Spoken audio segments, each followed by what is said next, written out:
The Lazy and Sad Soul. In a small, peaceful village surrounded by rolling hills and vibrant fields, lived a man named Balkrishna. Despite the beauty and tranquility of his surroundings, Balkrishna felt an overwhelming sense of sadness and lethargy. His days were spent in idle restlessness, unable to find the motivation to work or pursue his dreams. He often sat under a large banyan tree, watching life pass him by, feeling more and more disconnected from the world around him. One particular day, as the sun dipped low on the horizon, casting long shadows across the village, Balkrishna's sadness seemed to reach its peak. He watched the children play with joy, the farmers tending to their crops with dedication, and felt a deep void within himself. Why can't I be like them? He wondered. Why do I feel so lost and uninspired? One evening, after another day of aimless wandering and unfulfilled longing, Balkrishna decided he could no longer bear the weight of his sadness and laziness alone. He had heard stories of a wise sage named Gautam Buddha, who was known for his profound wisdom and compassion. Buddha was said to be meditating in a nearby forest, and many who visited him returned transformed and enlightened. With a glimmer of hope in his heart, Balkrishna decided to seek him out. Early the next morning, as the first light of dawn broke through the night, Balkrishna set out on his journey. He walked through the serene forest, the tall trees whispering secrets of the ages, the path winding and the air cool and fresh. His steps were slow, weighed down by his heavy heart, but he pressed on, driven by the hope that Buddha might provide the answers he so desperately needed. After hours of walking, Balkrishna reached a tranquil clearing.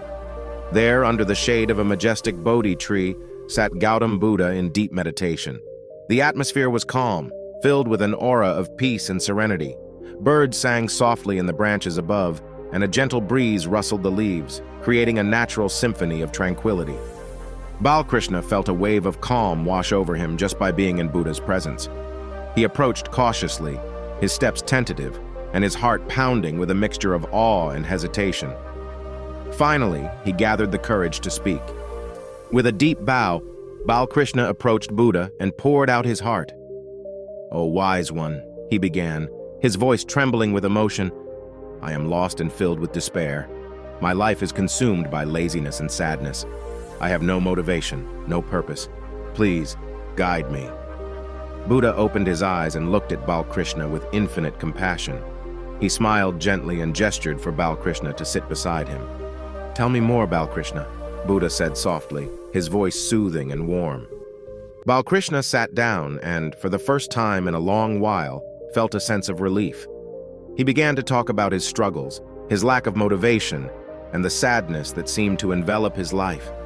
As he spoke, tears welled up in his eyes. "I don't know what to do, Buddha. I feel trapped in my own mind," he confessed. Buddha listened intently, his serene presence a comforting balm to Balkrishna's troubled soul. After Balkrishna finished speaking, Buddha remained silent for a moment, letting the words settle. Then, with a gentle smile, he began to speak. "Balkrishna, your feelings are not unique. Many people struggle with laziness and sadness. These are like chains that bind us, holding us back from realizing our true potential. But remember, you have the power to break these chains. It starts with understanding and small, consistent efforts." Buddha began to share a story. "Let me tell you a parable. Once there was a farmer who was extremely lazy. His fields lay barren, and his animals were neglected. One day, a wise sage visited him and asked why he did not tend to his land. The farmer replied that he lacked the motivation and felt overwhelmed by the task. The sage then advised him to start small, to plant just one seed and care for it daily.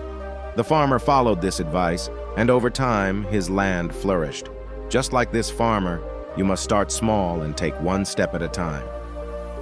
As Balkrishna listened to the parable, he began to see the wisdom in Buddha's words.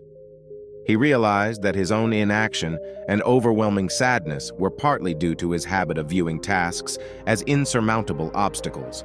By breaking them down into smaller, manageable steps, he could begin to make progress. Buddha continued, "Laziness and sadness are born from our attachments and our fear of effort. We often seek comfort in inaction, thinking it will protect us from failure and pain. But true comfort and peace come from action, from overcoming our inner barriers. Think of a stagnant pond, Balkrishna. The water becomes murky and unclean because it does not flow. Our minds are the same. When we allow ourselves to stagnate, our thoughts become muddled and we lose clarity. By taking action, even small steps, we keep our minds clear and our spirits uplifted. Balkrishna nodded, the weight of Buddha's words sinking deep into his heart. He could see how his own inaction had led to a state of mental stagnation, making him feel trapped and hopeless. Buddha then shared the Noble Eightfold Path: right view, right intention, right speech, right action, right livelihood, right effort, right mindfulness, and right concentration. This path, Balkrishna, is the way to overcome your struggles. Each step is a guide to living a life of purpose and peace. Buddha explained each element of the path in detail. Right view, understanding the nature of reality and the path of transformation. Right intention, cultivating an attitude of benevolence, compassion, and non-attachment. Right speech, speaking truthfully and kindly, avoiding harmful and idle talk. Right action, acting in ways that are ethical and promote harmony. Right livelihood, engaging in work that does not harm others and is ethically positive. Right effort, diligently cultivating positive states of mind and dispelling negative ones. Right mindfulness, being fully aware of our body, feelings, thoughts, and environment. Right concentration, developing deep focus and meditation to cultivate inner peace. By following this path, Buddha continued, you will find the motivation and peace you seek. It will guide you to live a life of purpose and fulfillment. Balkrishna closed his eyes and took a deep breath, allowing the wisdom of Buddha's words to resonate deeply within him. He felt a sense of calm wash over him, dispelling the clouds of sadness and lethargy that had plagued him for so long. He realized that his suffering was a result of his attachments and inaction, and that by following the Noble Eightfold Path, he could find motivation and peace. He looked at Buddha with newfound clarity and gratitude. "Thank you, wise one," he said, his voice filled with emotion. "I now understand the path I must follow." With gratitude in his heart, Balkrishna bowed deeply to Buddha. "I will follow your teachings and transform my life," he promised. As he left the forest, the air seemed fresher and the world appeared brighter. He felt a renewed spirit, ready to embrace the teachings and make meaningful changes in his life. Returning to his village, Balkrishna began to implement the small, consistent steps Buddha had advised. He started by tending to a small garden, planting seeds and nurturing them daily. As the plants grew, so did his sense of purpose and accomplishment. And so, Balkrishna began his journey on the Noble Eightfold Path, finding peace and happiness within himself. The wisdom of Buddha guided him, and he learned that true peace comes from within through understanding and compassion. Over time, Balkrishna transformed his life. He became more engaged in his community, helped others, and found joy in the simple, meaningful tasks of everyday life. His story became an inspiration to those around him, a testament to the power of Buddha's teachings and the transformative potential within each of us.